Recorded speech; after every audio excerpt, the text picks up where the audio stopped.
of course. Goodbye. Goodbye, Katrina. Bye-bye. See ya. Godspeed. Godspeed. And with that, This is where the Like- fun begins. All right.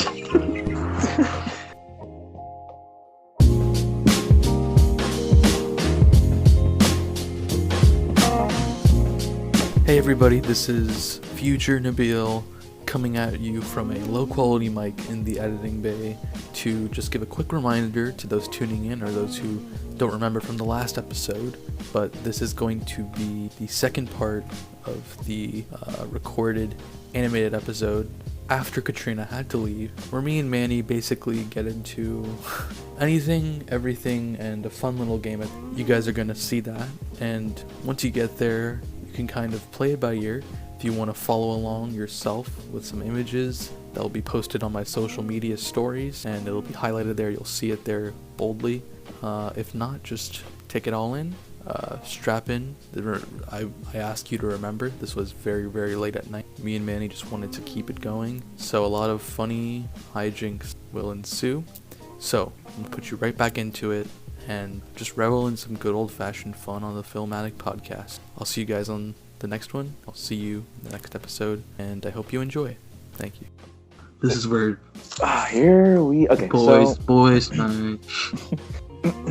Manny, it's just you and me. What do you want to talk about? So, I got a couple talking points here I got written down. Oh boy. I do want to talk about Hank Azaria. Oh We yeah. can bring that up because no cap, as they say. After you sent that meme randomly, it kind of brought back this memory of like, okay, what stood out about Smurfs to me? Right.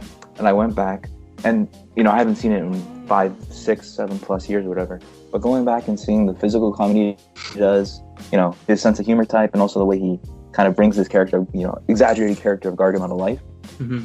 definitely worth something. And then you also mentioned, I forget his name in Night at the Museum, the brother or whatever. Wait, you're talking about his character's name? Yeah, what's his name? Kamlin Ra. Kamlin Ra has come back to life. So he does a really great job with his voice, which I think is important for animated films and cartoons and just also live action. Yeah. I don't know if there's anything else you want to point out. Well, yeah. Well, like I saw him in those live action movies before. Mhm. I knew he was a voice actor for so many iconic things, and I never really saw The Simpsons as a kid. So seeing it the other way around was really interesting. Because to me, I'm just like, wow, this guy's just a funny.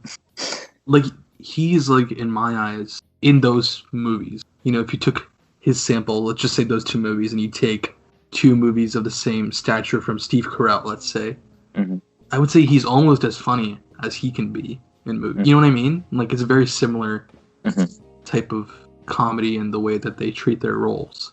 So, especially Night at the Museum, which was just like, he being the third Night at the Museum movie, he definitely kind of saved that one, more or less, among other things. But, yeah, no, he really is a talent, and I do think it works out when it seems like the actor's having fun. Because even if the film, you could tell maybe they just did the film for the money, or maybe something like, oh, I'm doing it for my kids. But even then, when they're, you feel that energy in the movie, kind of, it lifts it up a little bit, where it might not be so strong in other parts. Well, that's the thing, yeah.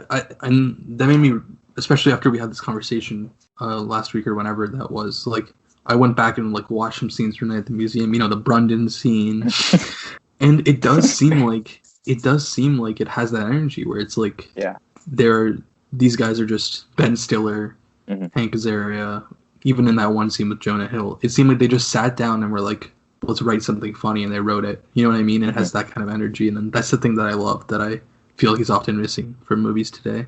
And to tie that to animated world, so I know Pixar, that's like the difference between Pixar and DreamWorks for me, is Pixar, they're a little more focused and serious, which I appreciate that all the way. They're trying to create this lore and the story and this theme. Right.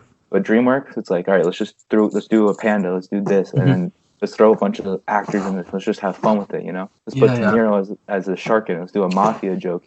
Let's do, you know what I mean? So it's like Madagascar, there's a different mindset, and it's just different kind of... Yeah. It seems like Pixar comes from a place where it's like, we need to craft in, it seems like they came from, they did literally come from short film, you know? So it's like they have that mindset, where, like you're saying, DreamWorks, at least beginning, and maybe not so recent, but like in overall DreamWorks has that more let's just do it attitude. But yeah, no, I agree.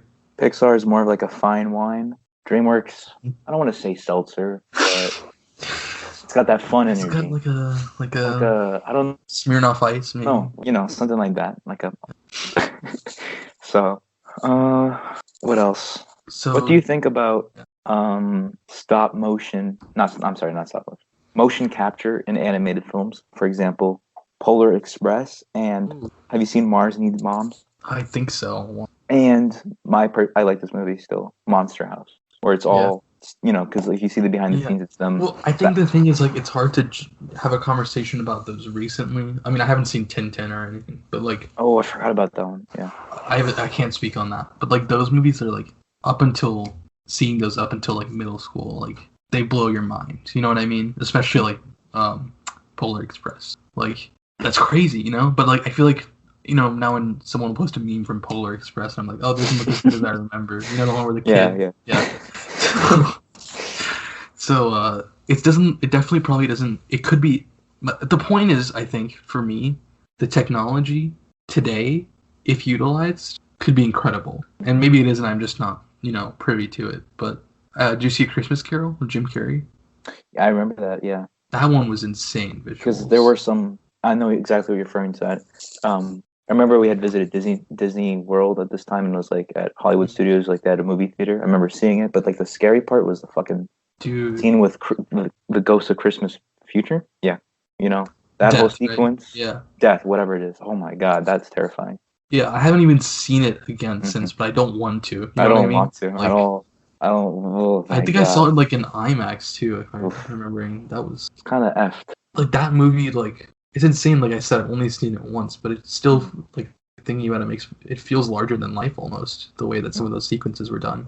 But yeah, it's kind of weird because I think let's see, yeah, it was like only mediocre for critics. So yeah, I'm sure like you go back and see it's probably like but definitely. Can you guess? Can you guess who voiced Tiny Tim?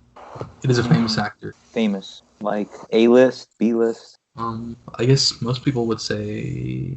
Like skill-wise, A-list, one of the greatest actors for a lot of people. I think I would think Stanley Tucci. No, kind of close. I guess. Okay, well you wouldn't guess it. It's Gary Oldman. No, I'm gonna. Oh, damn it. Would you have guessed that? No. Yeah, that's cool. It's pretty good. But yeah, no, scary ass movie. Oh, Robert Zemeckis directed it. That makes sense. That makes a lot of sense actually. Okay. What's up? Can I try to come into your? Man, I'll see you on the battlefield. Blanca, don't you? What are you looking at? Nothing. I'm just thinking about that in my head. Blanca, don't be. What is the final line he said? Blanca. Can't forget the early one. Jedi. Jedi. Say what if you kissed your sister? What? He says he's like, I joined the dark side and kicked some backside. They definitely made it like 2 times better with the rhyme there. And choke some other. Nigma.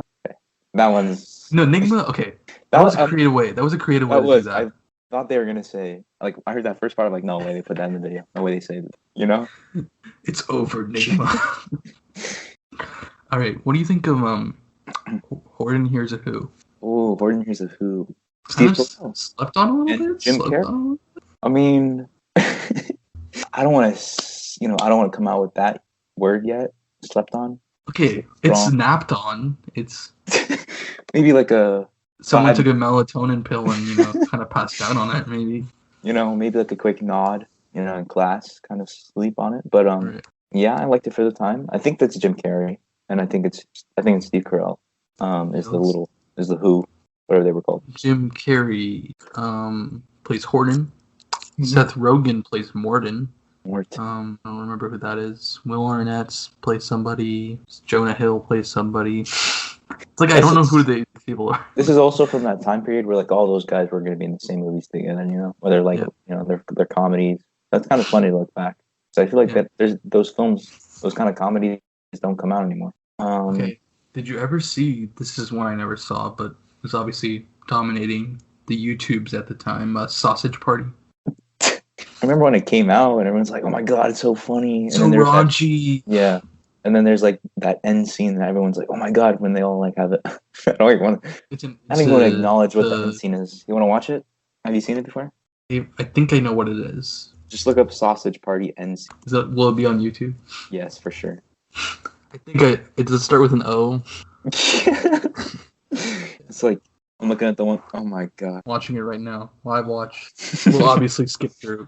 But on my 25 seconds. Okay, they're like, oh, he's grabbing. Whoa. I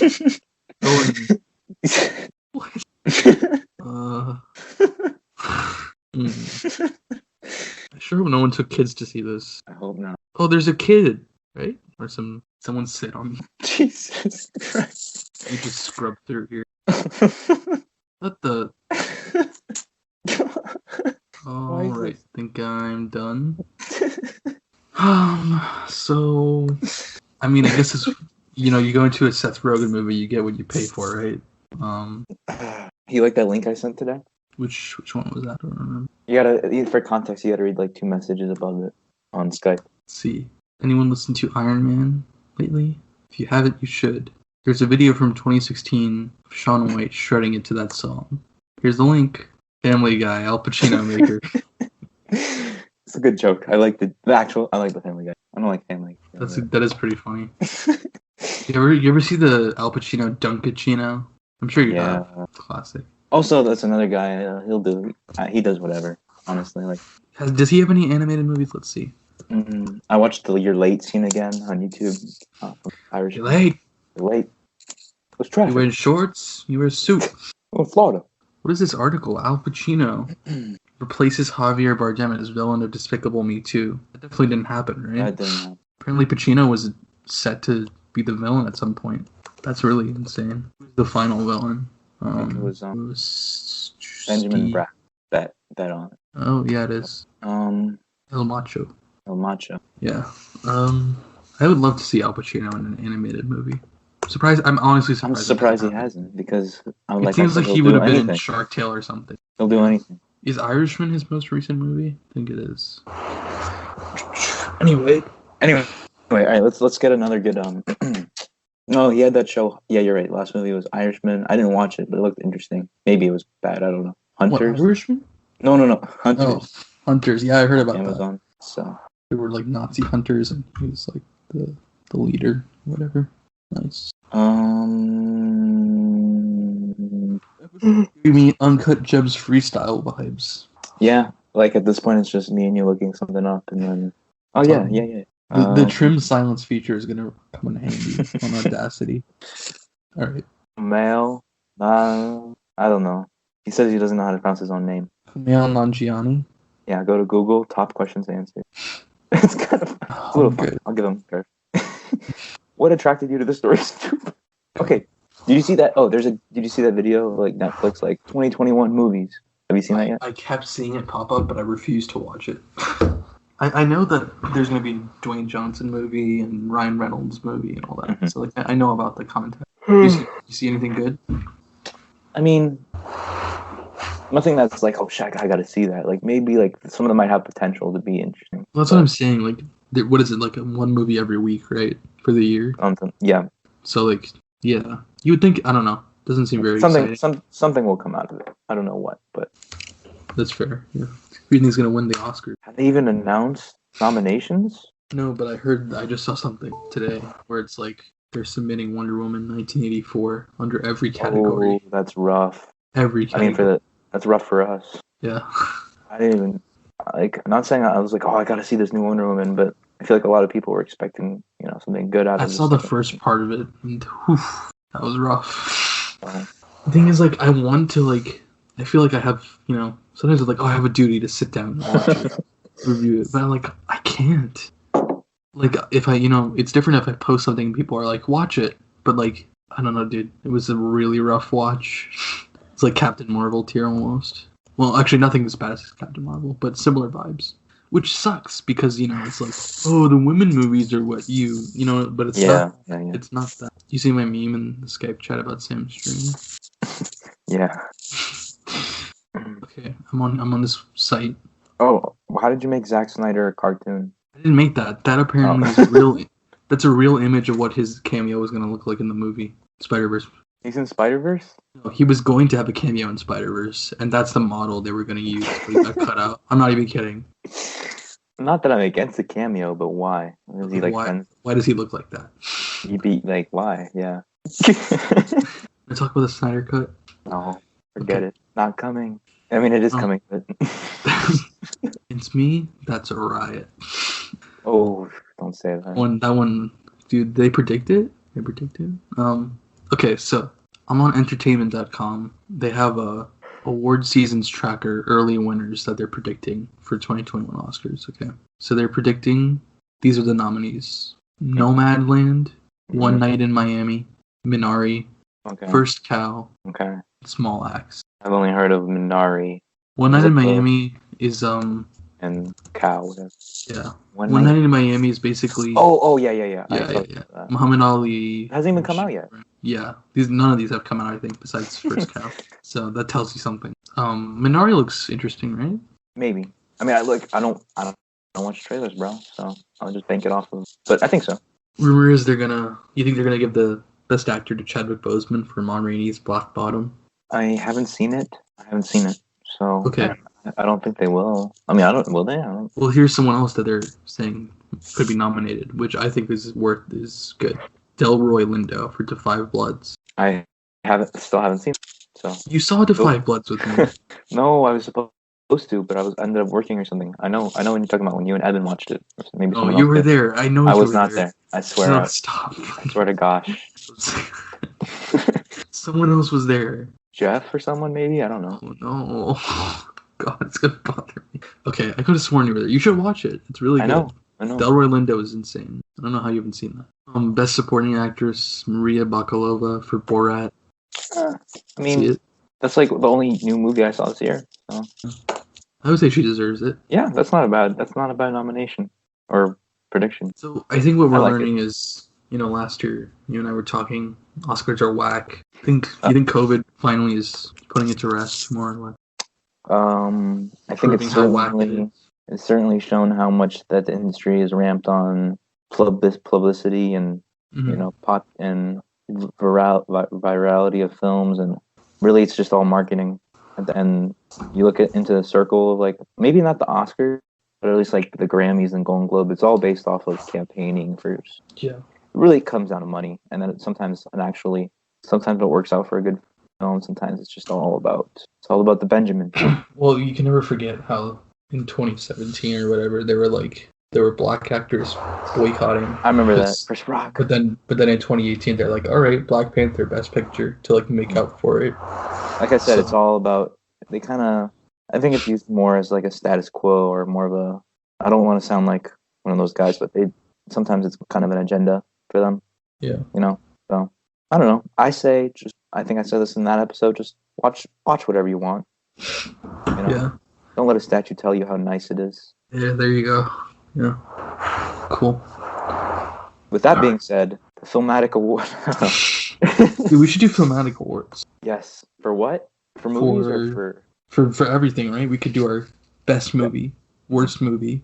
Then we have our best guest. We best guest. Like you and I feel like you were like one of the first people to join, right? So I feel like you and me would be like the deciding factors.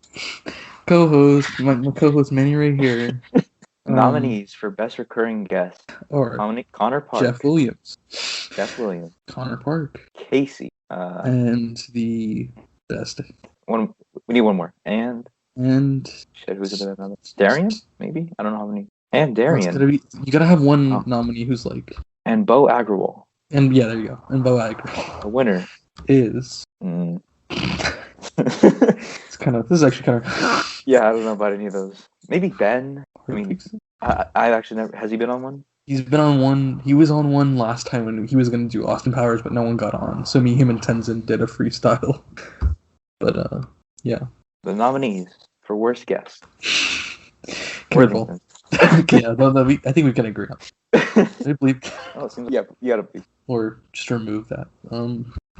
No, we would never do that. I do think that it would be cool if we had on a normal year, like best movie and all that. Like that would be cool. Kind of have like a consensus. Like it would be nice to have an episode where we just talk about our nominations or whatever. Kind of sucks, First year of Filmatic, thought would be more eventful, but COVID kind of killed that. Are there any movies that you've watched and then when you go back and watch it again, you realize it's propaganda for something? There are Indian movies like that where I don't know if you know how much you know about like India versus Pakistan, but there are a lot of Indian movies that are just like propaganda against Pakistan. Like still like new mainstream ones where it's like it'll be like is it explicit? This girl, it'll be like this girl has to get married to this guy in an arranged marriage, right? And then it'll be like, but she's a spy for India, and the men are the family is Pakistani and they're related to people who are terrorists in Kashmir, and it's like those are like still like new movies, so it happens. Yeah. What do you know of any propaganda movies? Well, I'm trying to think of like a famous example here, but they do say like Top Gun was funded a lot by the U.S. military and like the Air Force, or whatever. That would make a lot of sense. And that like partially so was to encourage like people to join the Air Force, kind of like in a did work because the movie popularized like sayings and stuff. Talk to anybody who was people like our parents' age at the time it came out, like huge impact. So I mean, I'm kind of just saying that, but there's definitely been. No, I think I've heard that too. Correlation to like recruitment and stuff. You want to talk about little movie news? Yeah. Okay. As you know, PlayStation is working on 2 new media projects.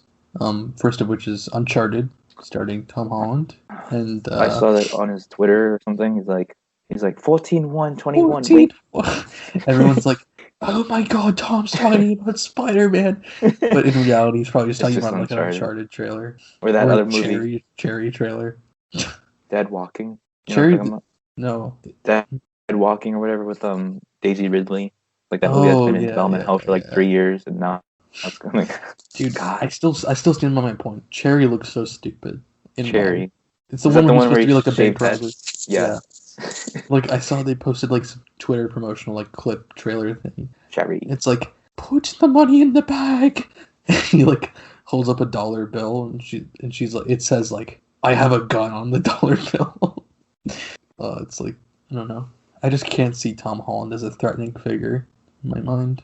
Anyway, but yeah, now they're gonna ruin Uncharted. How do you feel about that? I just think, but just don't make the damn movie. Dude, you know how long they've been trying to make that movie?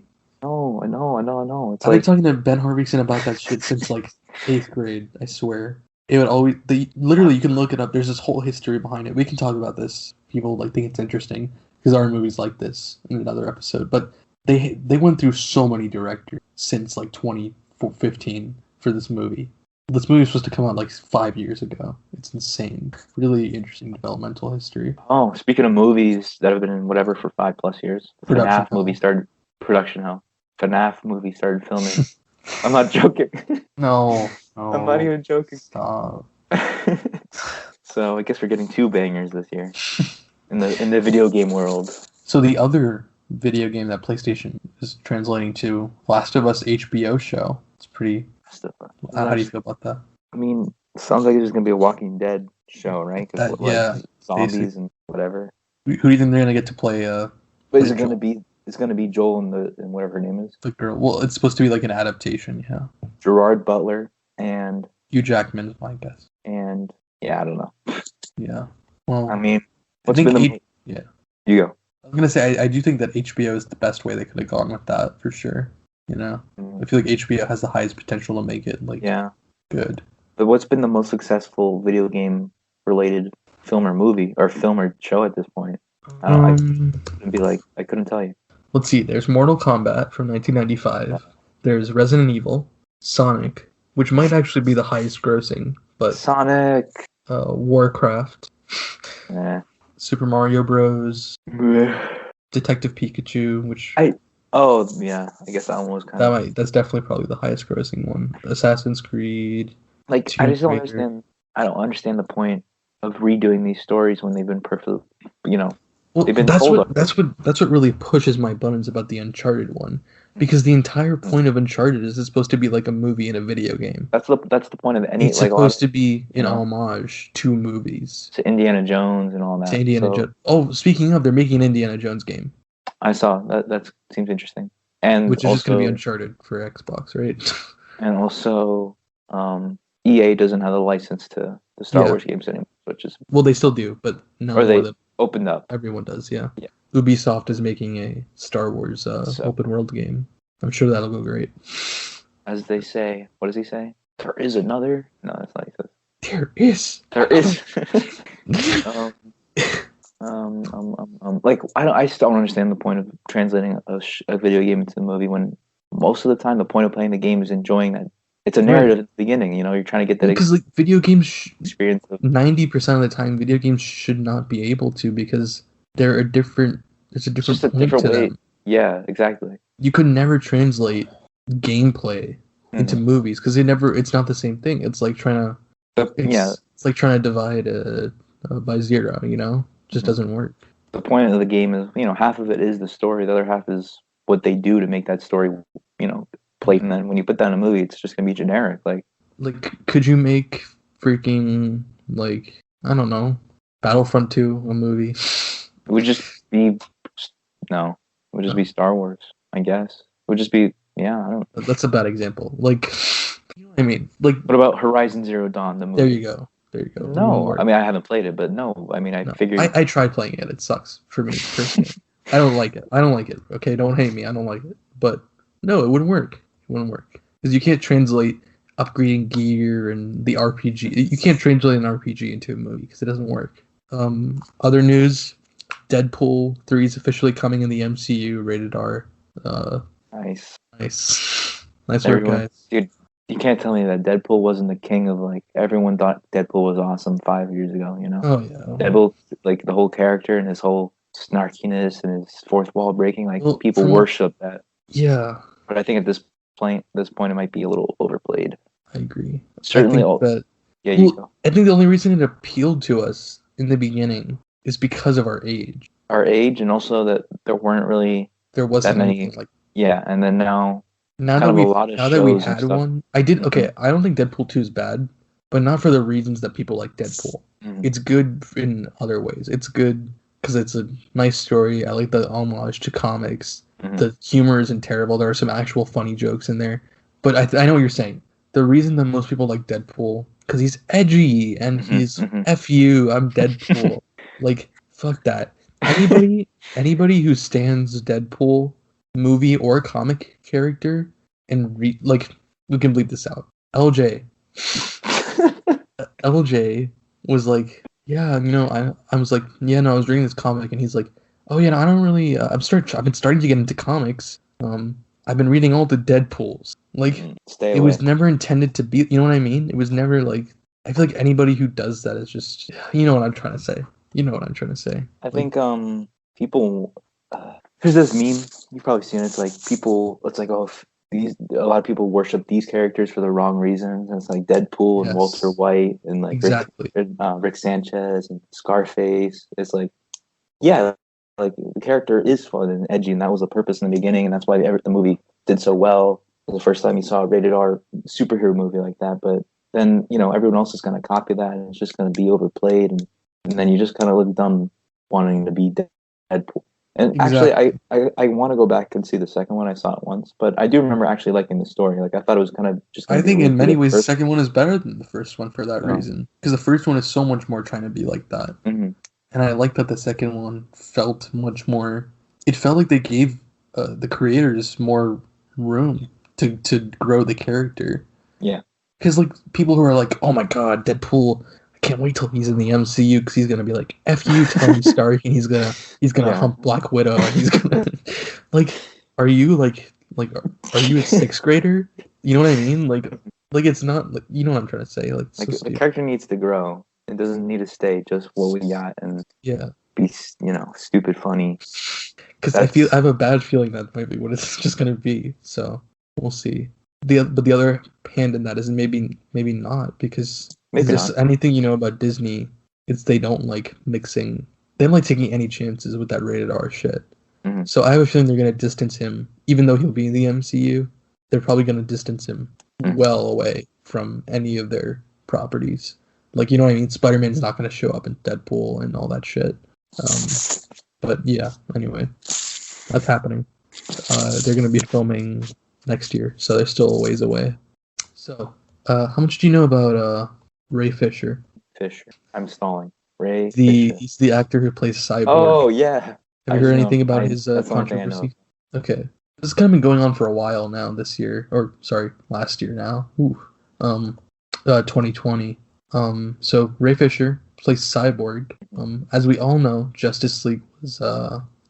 He definitely didn't get any really moment to be Cyborg. Didn't get any moments, right? Yeah. People who, I guess, somehow don't know and are listening right now.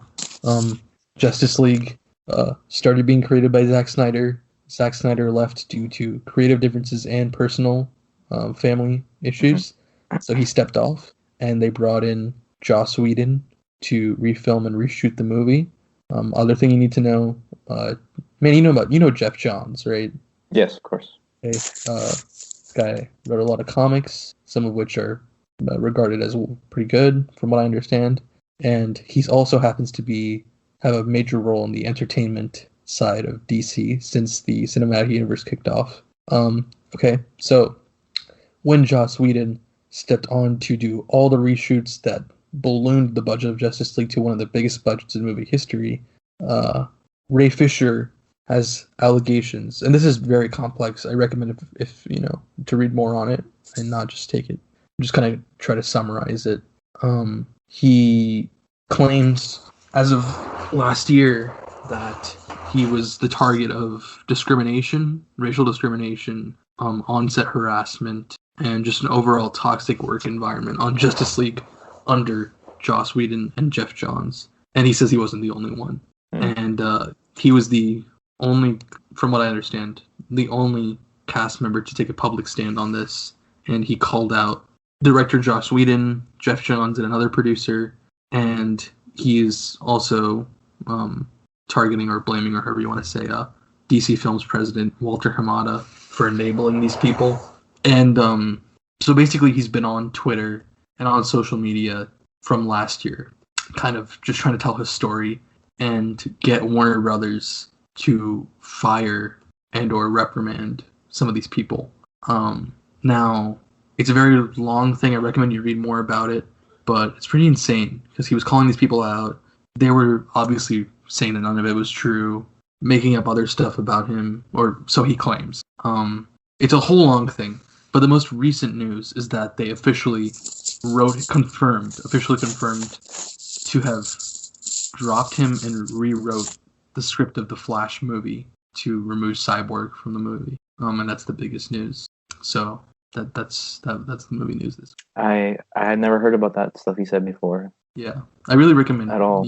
More into it, but I do feel bad because I do think I couldn't remember anything he did in that movie, and that's not by no means his fault. That's just how the movie was put together. Then, like the cyber character, I don't remember what he did, you know, and like also the fact that is this Flash movie Flashpoint or is that another one? This is Flashpoint. So doesn't it already have like Batman's in it? Supposedly, yeah, Ben Affleck will be in it. So and, I feel like Michael Keaton. Yeah. Whenever I hear them say, "Okay, this is coming out," I don't listen because like I feel like they have been saying this for like it's probably been almost 7 years. I remember like 8th grade when they released that whole list of their plans for the Flash movie. You know what I mean? Funny. Yeah, when they had like Green Lantern movie and Green Lantern, Sinestro Corps, whatever the hell. Like, so I don't know. I feel like they don't know what they're doing. They really don't. And then these, I guess maybe he must have been. I don't know Ray Fisher, but that was probably like a cool gig for him to get was to be Cyborg in these movies. Well, it's a big break, really. Yeah. And then to be like instead of be allegedly treated like that and then cut out. Yeah. So I feel bad for any of these actors that the Ben Afflecks will be fine, the Henry Cavills will be fine, but anyone else. Gal Gadot got lucky. She got lucky. She got the one good movie out. Ezra Miller. He's probably punching some chick right now. Jason Momoa will be fine. But like I think actually out of all of them, he's the one who got it the worst. He got the worst, especially if I'm obviously inclined to believe him that he, was like harassed and stuff. Like that's messed up. But yeah, so he's still like in legal like proceedings against them, but they officially like wrote him out of the movie. So there you go. Yeah, only thing else I see that he's been in is True Detective. Doesn't say what, and something called Justice. A movie called Justice that came out in 2017, and next to it is Justice League. Well, this is kind of funny. They have on the bottom of this article on the Screen Rant, key release dates for DC. All right, here's the upcoming release dates. August 2021, The Suicide Squad. The James Gunn held Suicide Squad. March 4th, 2022, the one I'm actually looking forward to, The Batman, which takes place in its own little universe. I feel like is that going to move? Aren't they still filming? They already moved. This is the moved date. Oh. March 2022. Oh, 2022. Yeah. Oh my god. What? Well, yeah, because you remember originally it was supposed to be like... Yeah. Damn. That's messed up. Pattinson. What else? Is that it? Okay, no. DC Super Pets. What? May 2022. I've never heard of that one. I'm gonna Google that. I hope there's a picture. I really hope there's a picture. Super Dog. Oh god, they're actually doing this. Do you see the cast? I'm looking it up. It's only one person listed. Kevin Conroy? I mean... Kevin Conroy. Poor guy. Let a brother get paid, Let a brother... Dude, he hasn't got paid since Arkham Knight, man. He's been starving since 2015, or whenever that was. Alright. November 2022, The Flash. The Flash. Yeah. You're making me want to look at that, because I remember, sitting in Folt's class with Connor Park and Sam Zellin and being like, yo, look at this release date. We got Justice League. We got all this. This is going to be so awesome. And we're like, oh, but it's not The Flash from the show. I still remember. I remember exactly what that release thing looks like. I remember what it looks like. It's got all the logos. What the hell is it? Sinestro Corps. I want to see. We got to see what lined up and what never happened. I don't think any of it lined up besides Wonder Woman or something. But this probably has the right release dates. Sinister Six movie, dude. That's what I'm talking about. Wolverine 3. So that didn't happen. Carnage. At least that one's finally coming. Fantastic Four 2. Black Panther, Justice League, female lead, Spider-Man spinoff. Dude, Sony was gonna run that shit to the ground. Remember when they had the Aunt May movie? They were? What? They had in the leaked emails, there was a thing where they were trying to do an Aunt May spy movie. Okay. Remember when they were Avengers Infinity War Part 1 and 2? Funny. Cyborg movie. Yeah. Sorry, Ray Fisher. Look at 2020, Cyborg and Green Lantern. And then Year Unknown, X-Force, Gambit, Sandman, Justice League Dark, Untitled Superman, Untitled Batman. Well, Batman is the only one that kind of works, but even then, that's not what they meant. All the other ones got canceled hard. Updated October 28th, 2014. Oof, that hurts. So I guess really only Marvel was true to their word for the most part. For the most part, yeah. I mean, it got shifted a little bit, but... Shift somewhere. But, Captain Marvel's there. Inhumans. That was a funny one. Dude, remember when they released the first episode of Inhumans? I saw that. I saw it I just saw it on TV. I'm like, oh my god, they do not need to address this ever again. That was pathetic. What's this? Generation 2. I cannot read. I can't read it. I think this is funny. I don't know when this is from, but Green Lantern Corps, April 3rd, 2020. The Sinestro Corps and Red Lantern Corps will be the main villains of this film. The film will explore Hal Jordan's past and Jon Stewart's demons. Warner Bros. Offered this film to Alfonso Cuarón. Yeah, like that ever was going to happen. Shazam will be under New Line and be targeted for July 3rd, 2020. The Man of Steel sequel is targeted for October 2nd, 2020. 3 other films scheduled for 2021, along with Justice League 3. We're still on 1. Not even... 0.5, dude. 1.5. Oh, this is good. The DC Nation! JSA! Smallville! 0 years! Scarlet Speedster? What? Birds of Prey, that did happen. Which one of these actually happened? Let's see. Wonder Woman Mystery happens. Inc? Like Scooby-Doo? So Injustice. This can't be real, right? This has to be fan made. This has to be. You know they're doing Green Lantern HBO Max show now, right? Confirmed. God, everything's confirmed, man. Everything. I literally have no I don't want to have expectations for it. any of these things, because I look at this list from back from being 13 and 14 years old and realizing that this is all a pyramid Put too much scheme. trust in the system, dude. I don't give a crap. HBO Max has ordered 10 one-hour episodes of Green Lantern, which include screenwriters who worked on the Lego Batman movie, Abraham Lincoln Vampire Hunter, and Child's Play. Oh, wow. That's going to be great.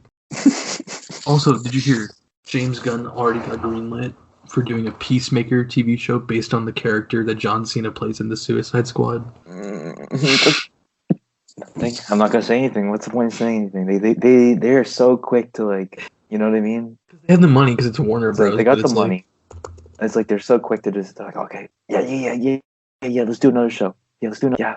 It's sad because it's like you still have people who are, you know, in the gutter, like children who are like on Instagram where it's like, DC better than Marvel. But it's like, you're 35, bro. Chill. It's not even a competition anymore. I feel like even if I was a Marvel like producer, I'd be like, man, I hope those guys at DC get their stuff straight. You know, because like you won. Hey, like who doesn't like Batman? Who doesn't like these Green Lantern? You know what I mean? Like everyone likes those. I'd be like, yo, you guys want help? Like, we'll send some writers over. We could send Kevin over if you want. He's free for launching. Feige says he'll come over for like a few months. If, you know, Snyder's down, just, you know, pick some things up. You guys need a little, you know, spring cleaning, like, just like, you know, a pity party, bro. Damn. Okay. So also in movie news, we can pivot from DC. Okay. Hold on. Yeah. I'm on r/comic book movies. I want the lizard in the MCU. Some of these posts. What do you think about?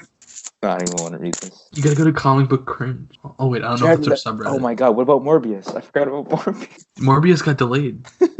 It's going, I think, in July now, maybe? This is the 2021 superhero projects most anticipated list. Number 1, Spider-Man 3. Number 2, Snyder's Justice League. Number 3, WandaVision. Number 4, Winter Soldier and Falcon. Number 5, Suicide Squad. Number 6, oh my god, how many? Number 6, okay, well, 2 things. 1, 7. Yeah. I did read the entire leaked script for Morbius. Okay, well, it's not a leaked script. So basically, there was this person, I saw an article about it, and I clicked on it, and this is a reliable person who, like, has worked on other movies. Okay. And they're like, yeah, I work on Morbius, and this is the plot. And it was, like, on this subreddit, I don't know what it was, like, DC spoil, you know, some shit like that. And, like, the moderators were like, yeah, we confirm this guy's real, like, we've seen his credentials. And he's like, okay, here are the main beats of the movie. And I read the whole thing, and let me just say, you thought Venom was bad. Let there be carnage. I mean, Morbius, like, who, like... Matt Smith isn't it, dude. Matt Smith is finally getting work. Yes, but... but, like, Morbius? Why? Also, Vulture breaks out of prison at some point, and he's like, what's that, Doc? Michael Keaton. He's like, I'm putting together a team. You want in? And Morbius is like, roar, and then he, like, runs away. So. I don't get it. And, what else did you say? You said Morbius, you said... WandaVision. Eternal. Eternals? Eternals? I don't think it's going to be bad. I have a bad feeling about that. Venom, Let There Be Carnage, Black Widow, which was supposed to come out almost a year ago. I'm really surprised they aren't just releasing Black Widow on Disney Plus for $30. Like, I guess, I don't know. Look, she's a dead character. It's not like it's like the next step in the MCU or anything. Maybe there really is something. After credit scene. Come on, they can't, you know? Oh no, I'm not saying she won't. I'm sure she'll come back somehow, but like... After credit scene! They're going to show Morbius or something. I don't know. They're going to show... You know what would be... Okay. I will... Any like complaints or anything bad I've said about these companies, anything I've said today, I will throw that all out the window if they announce a Justice League versus Avengers movie. All right. Dude, you know the meme, the ancient one meme where she's like, "You're about 5 years too early." Yeah. You're about 10 years too early, Manny. I will. You know, I'll take everything. You want to take bets right now? I'm gonna say 2035. Justice League versus Avengers. Yep. Feige, Snyder. What's your guess? I'm gonna say 2029. No, come on. Mm-hmm. 8 years? That's nothing. I give it 8 years. 80? No, 8. 8. Okay, That's nothing, man. We're gonna have Pattinson. Okay, Pattinson. Think about the audience. Think about the audience. The kids who are in 7th grade will be finishing college. Uh-huh. We will be showing our kids. Almost 30 years old. Oh, kidding. Someone no. will. I'm kidding. Fine, 3 years. 3 years? Dude, they already have a timeline for the next 4 years, don't they? Fine. Okay, I say 10 years. I say 5 years from now. Feige, Snyder announced. We're First of all, Zack Snyder's never getting hired again. That guy he's just going to be doing Netflix movies from now on. All right, hear me out. Safdie brothers. God. Okay, Safdie brothers, and whatever the hot woman director is at the time. Like when I say hot, like they're much needed, much wanted, much requested. Yeah. Patty Jenkins is still around. Yeah, Patty Jenkins is no longer around. You got the Safdie brothers. Okay, at this point they're established. They're putting out hits. You're telling me that, but at this point, wouldn't they be like Scorsese level directors? Why would they be directing like a Marvel movie? Safdie brothers, okay? You got the Safdie brothers. I already don't believe it. You got James Gunn. I'm talking about, this is a huge project, biggest collaboration of directors, creative minds ever. First movie ever with like 4 directors or something. Safdie brothers, James Gunn, J.J. Abrams, okay? Woman director. I don't know any. Throw one in there. Mindy Kaling. That's okay. No, it's gonna be someone like Ben Affleck. Ben Affleck. Okay, you got those 5 creative minds, and they're like, all right, we're coming together. We got Feige's permission. We're getting the bankroll from Disney and Warner Brothers. This is the first time this has ever happened. Justice League versus Avengers, and it's like a 50-person cast. What do you think? What do you say? You got. What's is this potential? Is this potential for greatness in the cinema? We already have been. Listen, Scorsese's dead at this point. There's no one who come out and say this is roller coaster. No, this isn't roller coaster. Because no one would come out. No one's gonna come out. Listen, Endgame tested the audience's patiences with this multi-character shit. Okay, Spider-Man 3 is gonna test it with the multiverse shit. And then this one's gonna ask me again after Spider-Man 3. We'll see. All right. Because I think that one, Flashpoint, like those will be the real test of the audience. Because in the end, they're gonna base it on the audience. They know that. Why do you think they haven't done that shit yet? It's because they know no one's gonna buy it. Okay, let me change it up. Let's scrap those directors. All right, 4 directors come out and they say we're gonna put. Okay, forget Justice League versus Avengers. Right. 3 directors come out and they say they're gonna do kind of like the Batman, like their own one shot film. Okay. 3 of them together? 3 of them, no, separate. Their own separate. 3 one shots. Tarantino. Okay, what's he doing? He's doing the new Martian Manhunter. You know what? Honestly, that's not too unbelievable because he was gonna do Star Trek. Yeah, exactly. So you know what I mean? He's the kind of weirdo who would do some shit like that. He would do Spawn or some shit, Mm-hmm. All right, I believe that one. Tarantino. I can't. I was about to say Christopher Nolan, but I would never do that. Alfred Hitchcock. Why is he on this list? Everyone else is alive, and he's like, okay, come on. Okay, Safdie brothers say they're gonna do. They're teaming up with Marvel, and they're doing a. I feel like Safdie brothers would do a good Moon Knight. I was about to say that. I was not Daredevil, but something on that street level, Too bad Moon Knight's being used in a Disney Plus series. Yeah, and then the third director is. I don't even know what you're saying. I'm just saying hypothetical, right. The grittiest Marvel movies you've ever seen. DC, grittiest, nonstop violence, cursing, drugs. Coen Brothers. Coen Brothers do a. They're gonna do. Howard the Duck. Honestly, the Tarantino one sounds real. If someone said, yeah. He's just probably written scripts for bullshit, all kind of BS crap. And it seems like if he was open to do Star Trek, he's not too far away from Spawn or some one-off character. Not MCU. Honestly, seeing I'm trying to think of a movie, but TV show wise, The Boys blew up, Preachers, all these shows from comic books that aren't DC or Marvel, that are third party Archie characters. Yeah, even freaking Archie, They made Riverdale, Riverdale. I said Preacher. Like even Walking Dead was a comic book. So what about a movie?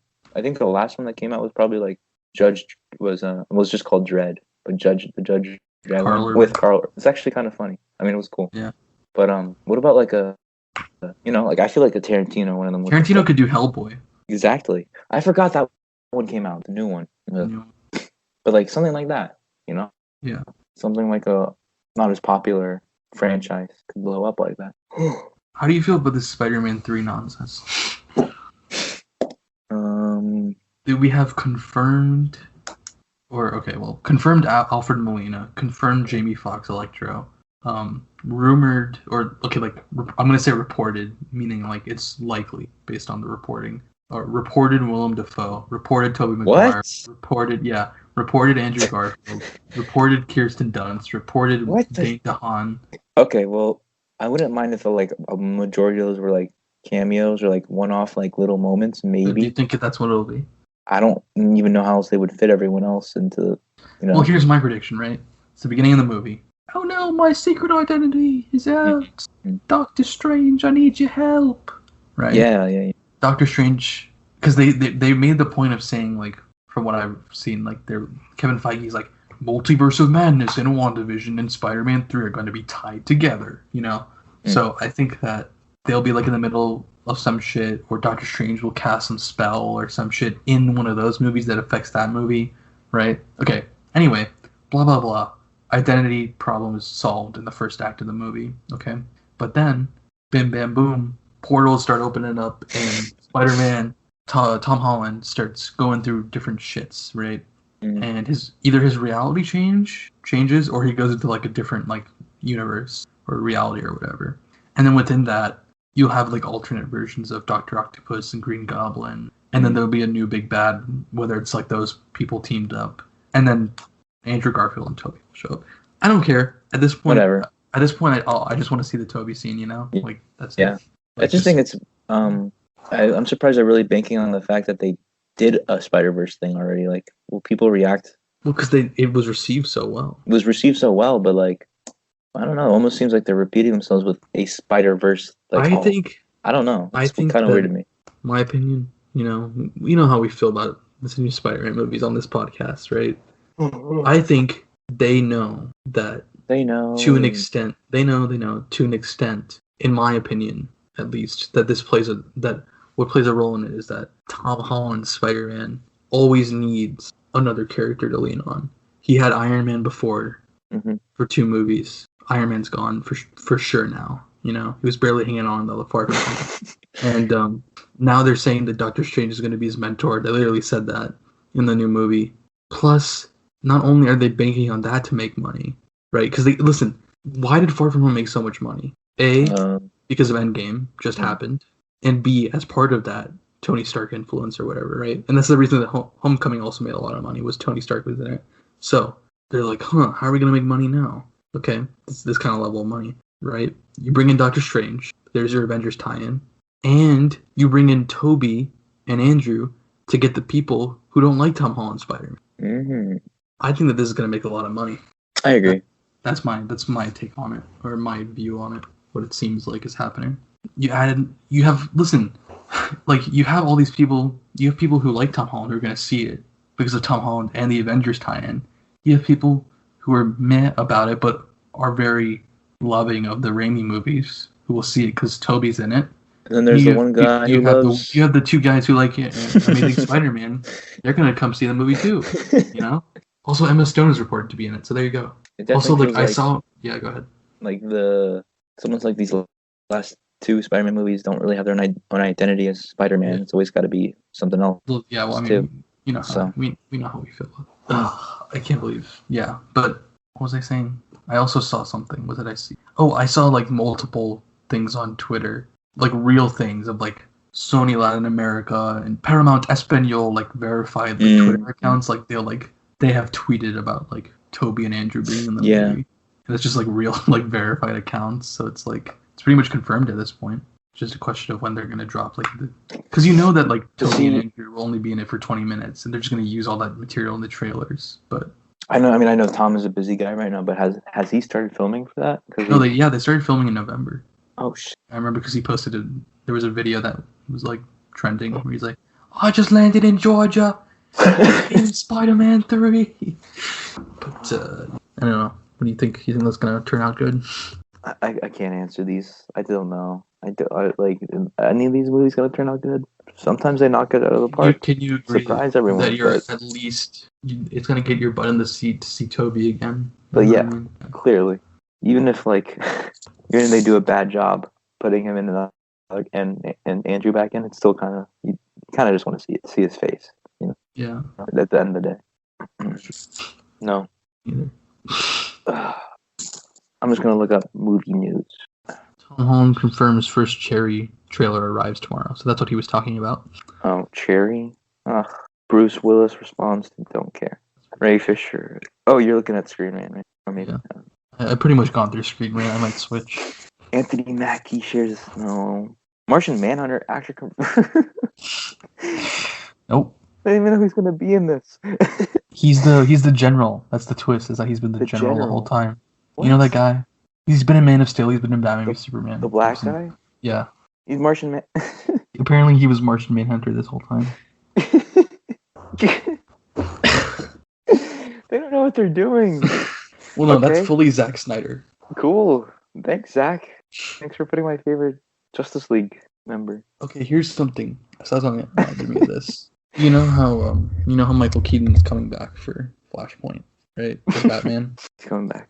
Do you think would you watch, or would you think it would be good if they did a Batman Beyond movie with him as old Batman? Who would be young Batman? I don't know. Anybody? John David Washington. You're cool. You're quick with that. I don't know. It seems like you. I honestly don't know why. Why those? I was just like young African American.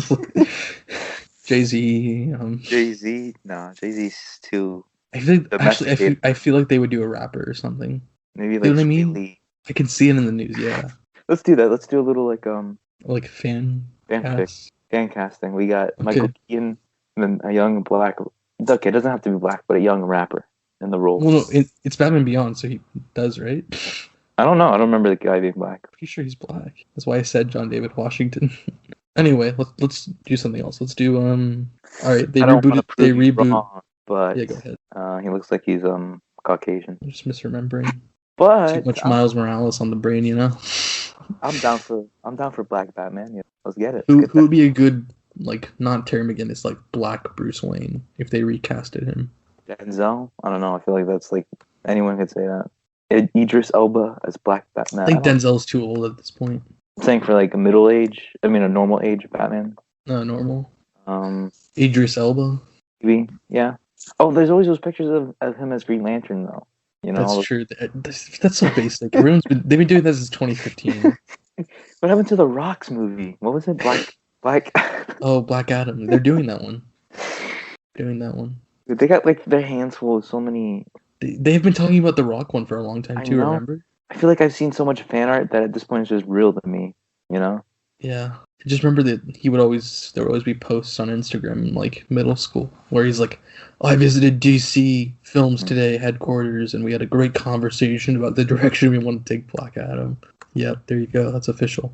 Black Adam. All right. Let's say they recast Superman. Who would be a good Superman? Black or white? What about brown? Okay, yeah, let's do brown Superman. I only have so many choices here.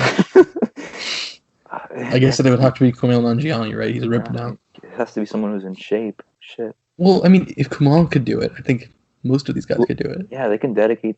Kal Penn. It just takes Kal Penn. Kal Penn would be so funny. Superman. Aziz Ansari. Too short. What the hell is up with Superman? Okay, let's fan cast our Justice League. Oh, okay. All right. We should do like a Google Doc. Let's do a Google Doc. I'll make it.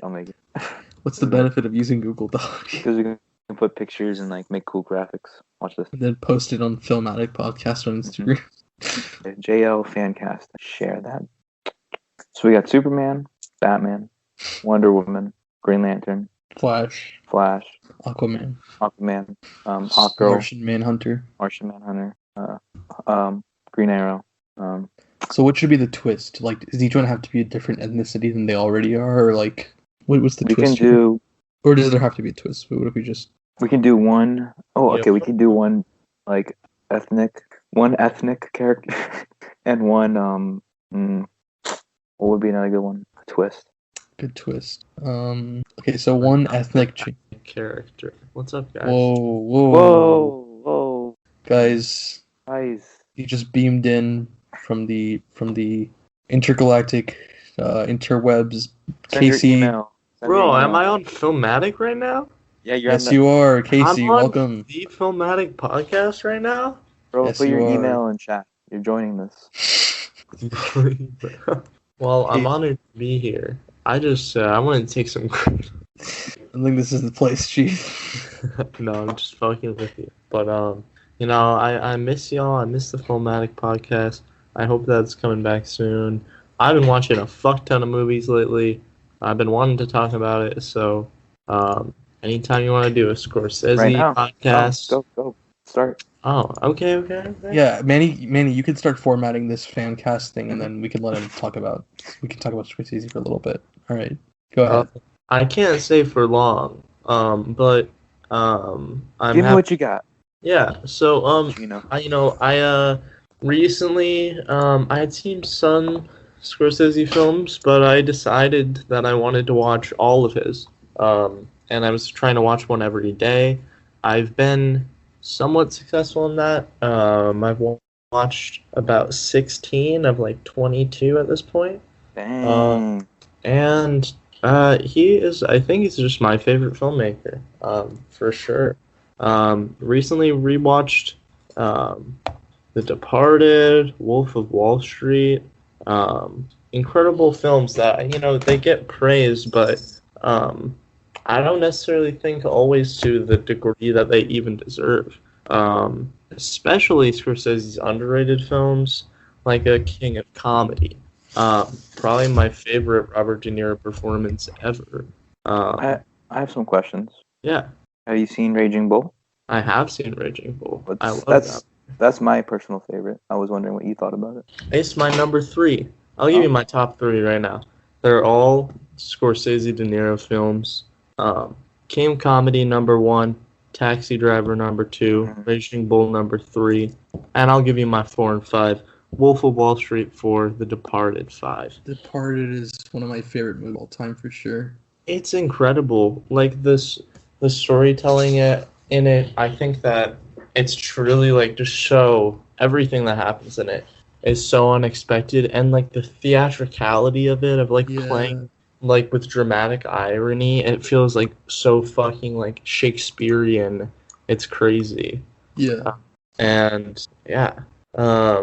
I think that Raging Bull, especially with like, I think he just has such an interesting career too, between like De Niro and Scorsese, like when they were making films in the 70s and 80s, and something like Raging Bull where Scorsese almost quit making films, but he used like boxing as an allegory for like his own struggles in life. It's really cool. And kind of going out on a limb with King of Comedy and everybody fucking hating it, and then just like bouncing back in a and now he's like one of the greats. I mean, I just think it's some of the best art I've consumed recently, and really, really happy about it. Yeah, Scorsese is one of the greatest. Have you seen Irishman? I have. I need to rewatch it for my little list I'm doing here. Still, it's a long one, but I think it makes great use of all of those minutes, and I think that's probably will be in my top 10. He has so many like just little ones that I like hadn't heard of that are just really interesting. Like Bringing Out the Dead with Nick Cage is like about like a paramedic. I haven't seen Silence. Silence is another one that I really want to watch that one too. I've heard it looks like beautiful. What's the one? Adam Driver, Liam Neeson, Andrew Garfield playing Jesuit priests in fucking feudal Japan. sounds insane. Would you say his films are roller coasters? Roller coaster. Tintin. Because he's very he was in some water with some Marvel fans, I think last year, when he called them the roller coasters of film. That's funny. I didn't hear that quote. I heard him talking about like how he didn't think it was actual cinema, which I think is funny. But it's okay. You can get back at him. Just watch Irishman on your phone. Yeah, that too is so.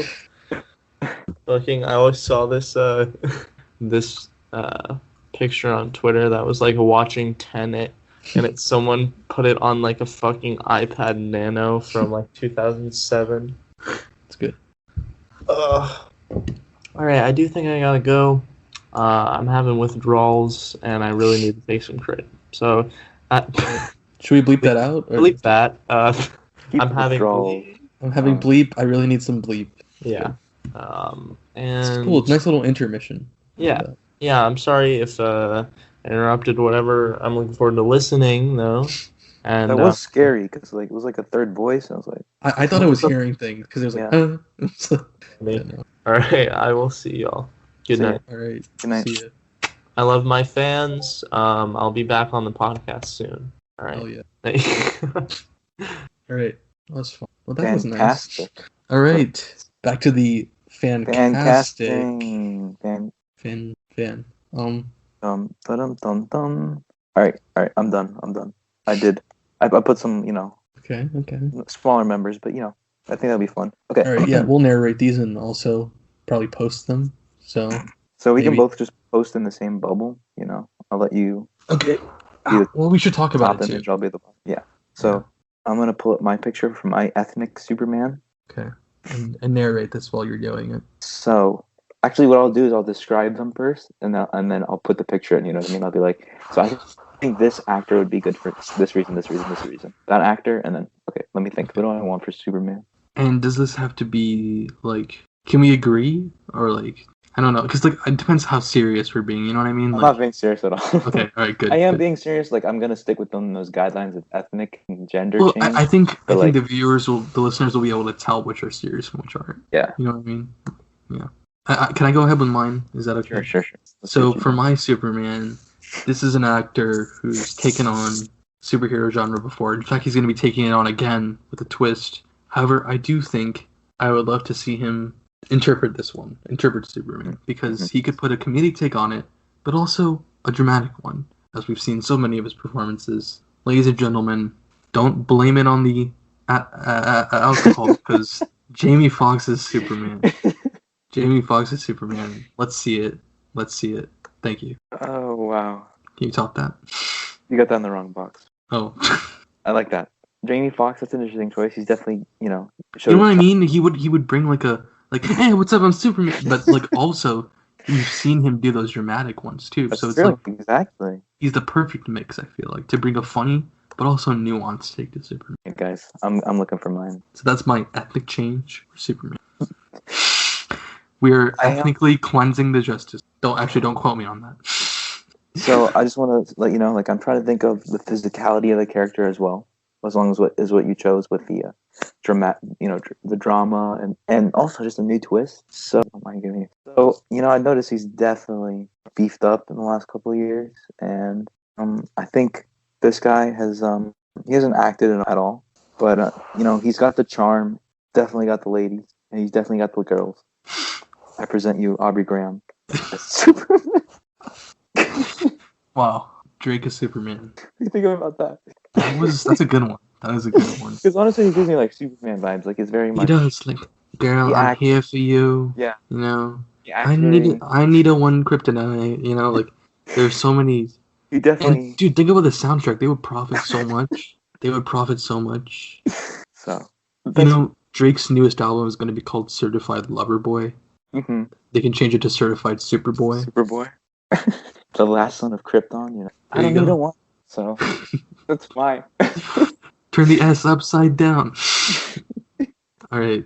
Batman. Symbol of hope. Okay, Batman. This is a big one. All right. Wait, no. Should we? Okay, we're doing all the ethnic ones first. I think we should. Okay. Yeah. Okay. Batman. I might just stick with Idris Elba if I was being serious, but I don't know. What do you think? It's up to you. I'm trying to have some fun with this. All right, let's have some fun. Are we talking about current? Like, if they were to be cast like tomorrow? Yeah. Right? Okay. Yeah. See, that eliminates a few. This guy has been making a comeback, okay? Would he have done this better when he was younger and more, in his prime, as some people would say? Maybe. Maybe he would have. However, with Ben Affleck, we got that nuanced, old man Batman storyline. But this guy's even old. I think that he would play a good middle-aged Batman. He would bring black culture into it as is needed. This is great. And he would also, I'm a sucker for comedy. I chose Jimmy Fox. I love comedy in all forms, and I love black entertainers, my favorites of all time. Oh, no. This guy would. What do you say no for? This guy? I think I know. No, you don't. It really isn't that, like, Eddie Murphy. Current day Eddie Murphy. What'd you think I was going to say? Will Smith. But no, that's too obvious. That was my first thought. That was honestly my first thought. Eddie Murphy Batman. See, think about it. Did you see Dolomite is My Name? Yeah, that's true. Think about like his performance in that. He still has the charm, right? Dolomite is kind of like a Bruce Wayne-esque character, kind of. All right. I like it. Let me just do one thing here. Will Smith would have been too obvious. I'm going to save him. How do I cut? I don't want to delete these columns, but I want to move them down. How to do that? Hold on, everybody. Nope. Actually, yeah. All right. Okay, guys. So you all saw Eddie Murphy as Batman, but I want you to rethink for a second because I'm still coming up with that on the spot. So I'll just continue justifying my choice while you do. So, seriously, like, okay, all jokes aside, mostly, Eddie Murphy, keep thinking of your thing. Eddie Murphy, right? Eddie Murphy is Batman. He has, again, this is where I was going with the Jimmy Fox thing a little bit. Eddie Murphy is esteemed, so he has that old Batman appeal. He's comedic, one of the greatest comedians of all time, and he can slowly get back into shape as he's becoming more presentable in Dolomite and in Coming to America too. So he can bring all those things together to be the most possibly prolific interpretation of the character, and probably the most highest grossing too. Think about how much money you can make at the box office with the appeal of Eddie Murphy as an older Batman, maybe training a younger Batman, who knows. But I think that there's a lot of potential there personally. I like to try to take my answers for this and mix the comedy with, like, what if there was actually cast? You know what I mean? Because I think it could still work. It would be absurd, but I think that would help. If anything, help the situation and make it more appealing. I have one. And this one, honestly, at first I viewed him as more of a Robin type, But I feel like this man, I haven't really seen him in acting spots too much, but I feel like he is real mysterious and real creative. And he has such a vibe to him that fits the Batman mythos. And I really think that he could also provide in ways to, like, the series that we've never thought about. So, back in '89, there was the whole Prince soundtrack to the 1989 Batman film. Thinking off those lines as well, I think Pharrell Williams. Come on. Presents a case of a young Batman, a sleek, hat-wearing, fashionable. Because I'm Batman. Yeah. Wonder Woman. Well, I think this is obvious. If they were to say, we're doing an African-American Wonder Woman, right? You're talking about someone who has to be royalty, it's Beyonce. Oh, I like that one. That's good. I think it's realistic. If they were to make... you should have made Batman Jay-Z. Oh, can I change my... Oh. Can I alter... No. Can I request permit? No. Damn it. Sorry. Your ballot has been cast. Damn. But you almost had it. Can you imagine Jay-Z as a Batman? Jigga. So Beyonce, royalty. I like it. That's a good one. I think it works. Again, I'm going at it from different angles. Now, I want my Wonder Woman, because I feel like Wonder Woman, you're right, is always presented as loyalty and royalty and kindness and calmness and, right. Definitely a good feminist icon. But there's another feminist icon I think that spawned last couple of years. She's been in a few films, mostly known for her TV work and comedy, but... Stop.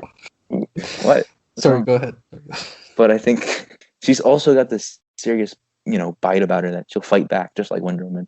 I think my Wonder Woman will be Leslie Jones from SNL. Well, I said I feel like I'm like an SNL sketch. So, don't hate. Cyborg. So since Cyborg is already ethnic, I think we can go with a white person. Because it has to be. Well, that's what I'm saying. It's an ethnic change. Yeah. So it's the opposite. Yeah. Definitely going with a white person. Okay, so who embodies Cyborg?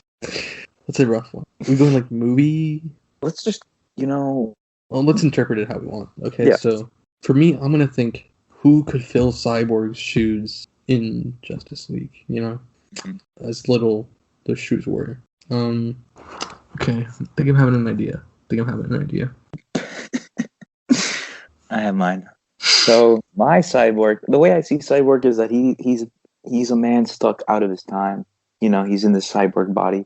He feels sort of like an outcast, but he's also very resourceful and smart. And whether he's part of the Teen Titans or Justice League, he's just about supporting the team and being creative because he's such a big brain mind. And physique might not be on par, but I'm sure he can. This actor who's known for his also resourcefulness and wittiness can catch up. My pick for Cyborg is Nathan Fielder. Whoa. That's such a good one. So, I'm thinking Cyborg, he's a determined guy. Mhm. However, in many forms of media, he also has some levity. You know what I mean? He jokes with the Flash. Yes. He's got booyah, He also sometimes struggles with addiction, being part of the mother box or whatever. I'm gonna say John Mulaney. No way, dude. Honestly, not saying they're similar, but they give the same energy. You could see it. Definitely. See it. He's like, I'm Cyborg, and I am. Yeah. All right, Green Arrow. Green Arrow. Oof. I have mine. Okay. All right. Okay. So Green Arrow. Manny, when I say Green Arrow, what are some things you think of? What are some qualities you think of? Oh, vengeance. Rich, right? Rich, his city, everything about his city. It's like kind of like Batman, but he has more of an air about him. You know what I'm saying? He has a sort of different compass than Batman, It's whether true. it be to use his obsession with his city in tandem with his wealth. Mm-hmm. He's just a very resourceful guy, True. I haven't seen much of Green Arrow, but I think resourceful, from what I know. Okay? That's why, for my nomination of Green Arrow, ethnically changed, I'm choosing Rick Ross. What the fuck? Okay. Can you imagine him God. in the Green Arrow skin-tight outfit? All right, well, now I gotta think of one. Green Arrow. Similar idea here. To be honest, the only thing I know about him is he has a show, and he came to our school once, and he seems like he's funny, but he also has facial hair, and he seems like the Green Arrow from the books. I'm pretty sure it's supposed to be more witty and kind of funny, so I'm going with. I'm done. I quit. Oh my god. Hassan Minaj. Wow. All right, Hot Girl. Okay, Hot Girl. I'm gonna go. Okay, easy. When I think Easy. Hot Girl, I think someone who's trapped through time, right? She's in many iterations. She's trapped through time. She has to be on her feet. She's also witty, and she is just an all-around wacky person. However, still has an air of royalty. That's why I chose Nora from Queens herself, Aquafina. Okay, well, I was going in a bit of a different direction. I'm sorry describing this part. I mean, actually, no, I would describe No, it's them okay. in the It's same, okay, dude. It's all I would good. describe them in the same way. Mm-hmm. Witty, on their feet. And also, I think this casting, I thought about casting wise, I want these actors to get along, in their roles. I know she did some animated film voice roles, but I'm sure she could translate really well to the screen in live action. I don't know if you can see Nicki Minaj. It's my choice.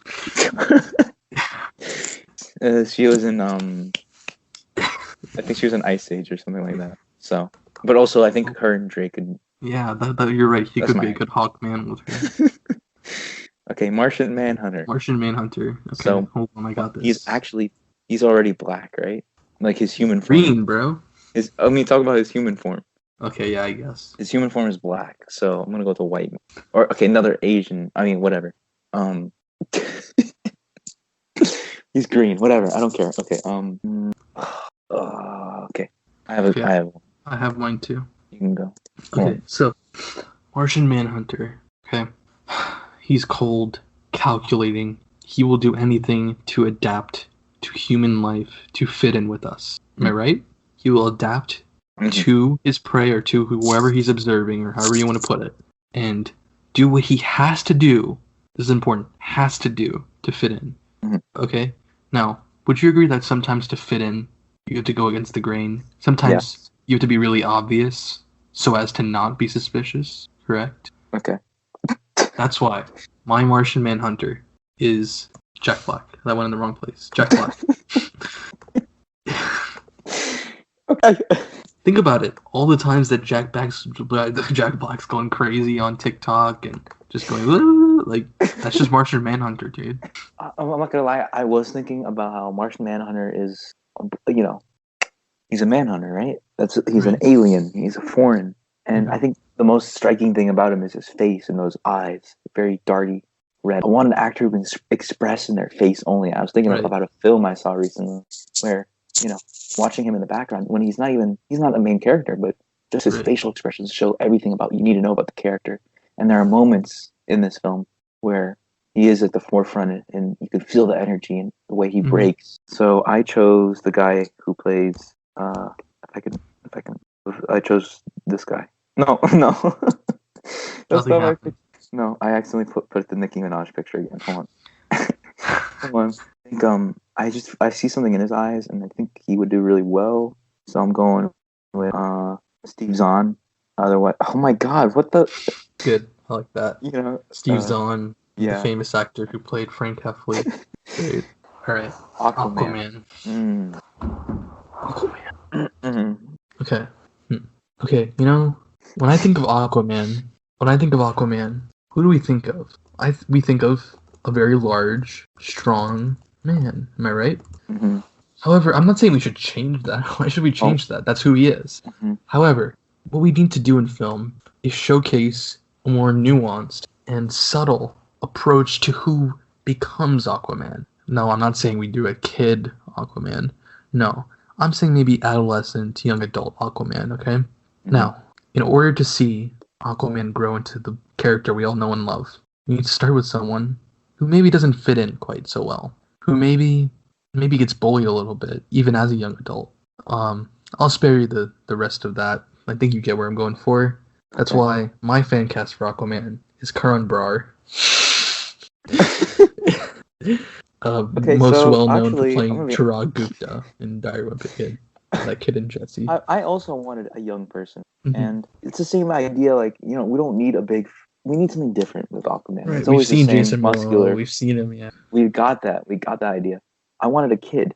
Okay, not a kid, but I wanted a young adult. Someone who could show you, like, that the king of the sea does not have to be a big, strong man.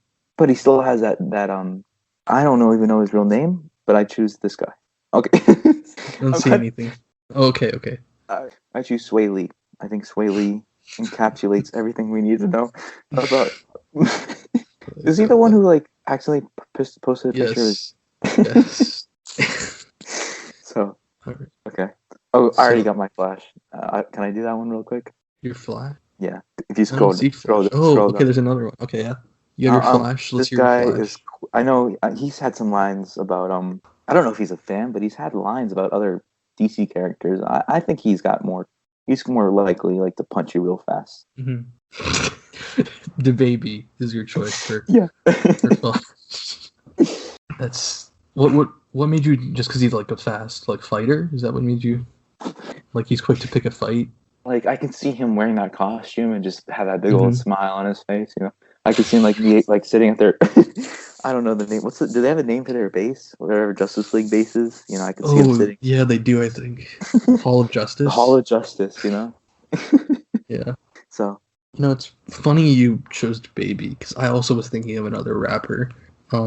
However, similar in that this rapper is also quirky and funny, and would fit that Flash vibe that I feel like everyone's going for, right? But this guy, he's a lot more innocent. He has so much to learn, you know? He has so much to learn, and he has to deal with his failures, and that's something that Barry Allen always has a problem with. And, you know, Barry, for many of us, TV show, comic, whatever, sometimes he can be a little bitch, you know what I mean? So, with that in mind, Chance the Rapper. Okay. I like that. Definitely a vibe. Right? You could see that happening in real life. Like, I can see a lot of people liking... I mean, I don't hate Chance the Rapper, but, like, a lot of people really like him because he's, like, all inspirational or whatever. Mm-hmm. And Angels doing front flips. Yeah. Okay. So, Green Lantern, are we doing Green Lantern? Yeah. Which one? Like which, are we going to white? You can choose. Nice. So basically you have free range. Green Lantern. I will say you're not allowed to do Idris Elba or Denzel, because those are the two most popular fan casted. Damn. You know, everyone loves to do, Jon Stewart fan cast. Okay, my choice is one that could be, he could play Hal Jordan or Jon Stewart, really, because he fits he's an ethnic change for both. Oh. Because he's not white or black. But he also fits the Green Lantern mantra so well. Mm-hmm. And he's funny, he's unconventional, he gives you hope. That's his goal in his work. He wants to give you hope. So, you know, the Green Lantern ring, hopefully... Does the Green Lantern ring, like, also make you, like, physically, like, apt and stuff? I think it does. Like, it gets you, like... Yeah. So that would help. Okay. Not, like, in a bad way, but, you know. My choice for Green Lantern fan cast, Gabriel Iglesias. Okay. I see. We don't have any other Hispanics in here, so... Okay, that's making me... I want it to be different, you know? That's true. Usually different interpretation. It's fine. In fact, I'm going old... I'm going old man Green Lantern with this one. And I want someone who is wise and powerful. Honestly, I never met him, but I heard about his concerts. I think you've probably heard about him too. I go there. Who? Eric Vincent. Eric Vincent. Dude, that is a deep cut. Oh my god. Any French listeners out there? Oh, dude, I'm honored. I'm so happy you chose that. I don't know anything else about him except that he would sign everything. So I could totally see him as like an older mentor. Oh my god, that's so good. All right, Shazam. Shazam. All right, this is gonna be the older man that he turns into, obviously, right? Mm-hmm. So this is like zero to hero, you know. Mm-hmm. The guy who he turns into has to be a hero. That's why I gotta find a good image here. It has to be recent, right? This has to be how he would show up to rehearsals, because he doesn't look totally the same anymore. My choice for Shazam, which would really just fit into a movie. I could totally see them do this as like a comedic twist. Mm-hmm. Kevin James. Okay. I like that you use a YouTube thumbnail. Yeah, that's what I said, dude. It has to be a recent picture, how he would show up to the rehearsals tomorrow, you know? Okay. So I think Shazam is a lot of fun, you know? Yeah. And I think also Shazam wants to be hit with the kids. Right? I also paused. I didn't realize that Kevin James is... He's just white. He's just white. I wasn't going to say anything. Because I want to say it. I think we should leave that. It's symbolic. Yeah, let's leave that. Just leave that. Sorry. Anyways, he's a hit with the kids. Mm-hmm. He's a lot of fun, and I think he embodies that man. I know where this is going. I was like, what? I don't know. I put Markiplier. Oh, I thought you were going to do Jake Paul. Oh, he's not white. Yeah. Wait, so you also did a white guy? I think he's technically like half Asian. So. All right. Well, I already have my Plastic Man ready. If I may. Okay. I thought of this a few rounds back because this known actor, embodies the Plastic Man persona. Right? Funny, witty, but able to hero up and be dramatic when he needs to, but not the Flash. Still a different person. You know, Plastic Man. Yeah. Here he is, none other, Keegan Mike and Kate. Oh my god, that's a perfect one. That's actually really good. I don't know what to do. You gotta hire me in Hollywood, bro. That's a good cast. Because he definitely would be funny, you know. Right. He's very expressive. You could see him doing the stretchy like CGI. You know? So I'm honestly gonna break the mold here because I want to see him in something. I want to see him in something, you know. And I feel like he hasn't been in anything, but I feel like he's so funny and he's like tall. So I'm going with Jerry. Oh no, that was not it. Hold on. I'm going with. I'm sorry, guys. I can't think of any ethnic people. I'll go with Jerry. I'm sure he's got like something. You know, he's got something. There's no twist anymore. You're just fan casting now. Okay, Black Canary. Okay. Here's your Black Canary. Mindy Kaling. Wow. Astute. I'm just gonna. How can I top that? You know. I was thinking second, like Oh my god, I don't know what I was thinking about. What was I thinking? This is a tough one. What does Black Canary do? She just yells, right? Yeah. Oh, I know. It's a deep cut. Anyone here seen Marvel's Daredevil or Marvel's Defenders? Yeah. Say hello to an older take on Black Canary, kind of like Logan, right? Mm-hmm. Adam Gal. Anyone know about Adam Gal? I think no one knows who Adam Gal. We got done with the. This is a solid cast list. Let's go over it real quick. We got. Okay. Well, let's do team 1 and team 2. So team 1 will be team 1 my choices, and team 2 will be your choices. So I'll announce mine. Okay. Coming to you in a theater in 2036. Directed by Nabil Sharif. Executive produced by Manny Rea. Get ready for the Justice League as you've never seen them before. I guess this is actually new, right? Okay. Coming to you in 2023. Get ready for the Justice League. Starring Jamie Foxx as Superman. Yeah, boy. Eddie Murphy as Batman. Coming in as Wonder Woman, Beyonce. John Mulaney as Cyborg. Ooh. Rick Ross as Green Arrow. Awkwafina as Hawkgirl. Jack Black as Martian Manhunter. Karan Brar as Aquaman. Chance the Rapper featuring as The Flash. Gabriel Iglesias as Green Lantern. Kevin James Shazam. Keegan-Michael Key as Plastic Man. And Madame Gal, because I don't know the actress's name, as Black Canary. In an alternate universe where I directed this movie, I made sure to cast the best this country offers. I think they're all American. Yes, they're all Americans. I offer you Aubrey Graham as Superman, Pharrell Williams as Batman, Leslie Jones, Wonder Woman, Nathan Fielder as your Cyborg, Hassan Minhaj as Green Arrow, Nicki Minaj as Hawkgirl, Steve Zahn as Martian Manhunter, Sway Lee as Aquaman. Flash is the baby. The baby is. What's his name? Steven? Eric Vincent. Eric Vincent. Markiplier is Shazam. And Mindy Kaling as Black Canary. Okay, I want one more casting though. Jerry Seinfeld is. We made up a role for Jerry in this movie. I don't know what he would be. He would be Commissioner Gordon. Commissioner Gordon as Jerry. You want to go to Metropolis? What the hell? I go to Metropolis? What? There's nothing there. Krypton. Kramer, are you crazy? All right. Next time we will do a gender change for this cast, and we'll do a Marvel version. How about that? Okay. Next time on the podcast. How do you feel about this? I think this is gonna be a fun. I had fun. Switch up. You know, I had fun. I mean, I hope people listening are having fun. Yeah. We could do like an actual video centered version next time. You know, I think the visuals would help a lot. Mm-hmm. I think people will really look forward to. I don't know anymore. Eric.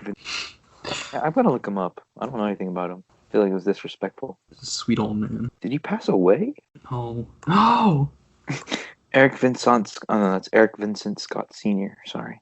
So here's the thing: he doesn't have any like social media, so it's like. Yeah, he doesn't have any like. Is his music? 75 years old. He only has his website, I think, and it looks like this last revised on 2019. CDs? Ooh, how much, boy? Like chill music, dude.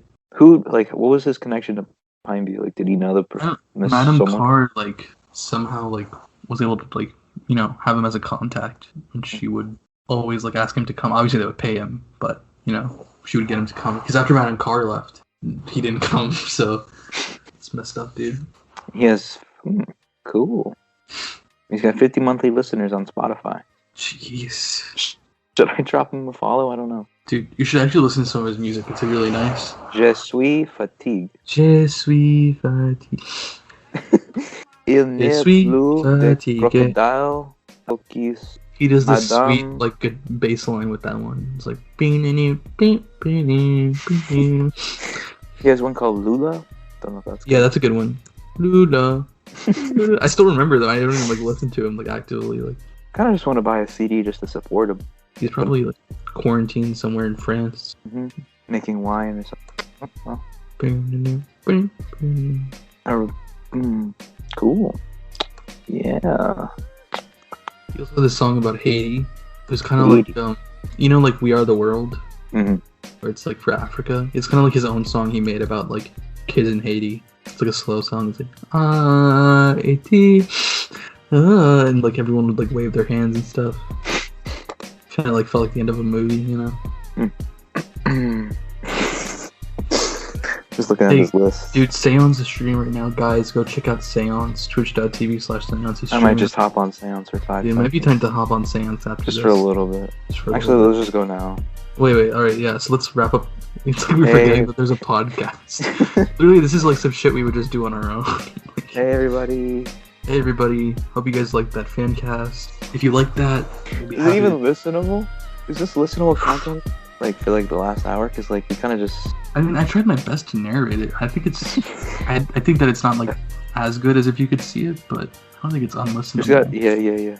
Or, okay, it's as listenable as this podcast. So, I hope you somehow enjoyed this podcast, whether you're listening to it in a separate episode or connected to the animated one. You know, I think it's cool to listen to people just having fun and chilling.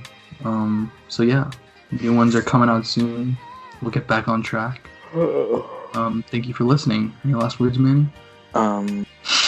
Sleep tight. You know, get them rest. Dream about Eddie Murphy, Batman. Nathan Fielder, Cyborg. You know. Nathan Fielder, Cyborg.